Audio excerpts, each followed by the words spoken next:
Hey everyone, I'm really excited to show you this brand new soap that I made, and this was a 3-day process. So first I had to make my embeds for inside and for on top of the soap.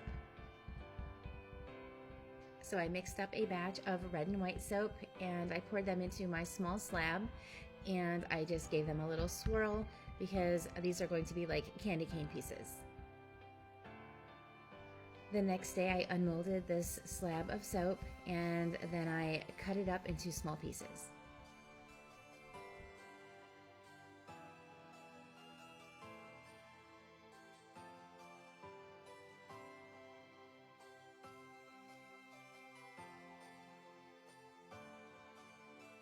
Now that my embeds are all ready, it's time to make the actual soap. My first batch is going to be a dark brown soap. So the first bottom half of the soap is going to be dark brown, and it is scented in a chocolate peppermint bark fragrance, because this is my peppermint bark soap. And this soap batter does smell as good as it looks, and all I could think of was chocolate cake batter, and I just wanted to lick the bowl.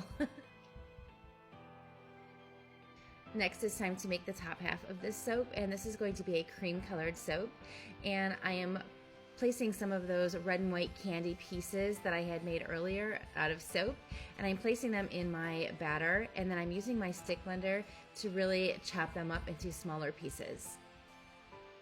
And then I pour this batter over my brown layer. Next, I am placing a whole bunch of those red and white soap pieces that I had cut up earlier on the very top of the soap, so it kind of looks like the candy cane pieces on top of the bark.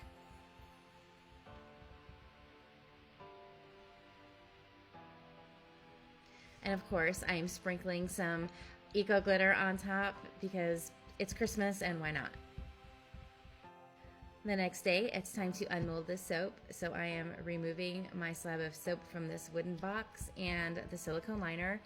I always struggle getting it out of this box because this slab of mold is like over 25 pounds. It's pretty heavy. And then I'm grabbing my log splitter, and I am going to cut this slab of soap into 4 loaves. And as you know, my favorite part is cutting these loaves into bars. And this is what these peppermint bark soap bars look like. I was so happy with how they turned out.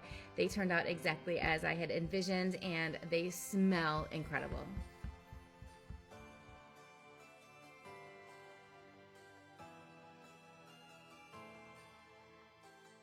They are now headed to my curing racks for the next 4 weeks, and I always get a lot of questions and comments about why they have to cure at all. This is so the water will evaporate from the bars, because right now these bars of soap are 30% water. So you could technically use the bars right away, but if you did, because of that high water content in these soap bars, your bars of soap would get very soggy and mushy and they wouldn't last very long. So letting them cure for at least 4 weeks helps the bars to evaporate all of that water, and it gives you a harder and longer lasting bar of soap. So these soaps will begin shipping the week of November 6th, but you'll be able to pre-order these on my next release, which is Friday, October 20th. Thank you so much for watching.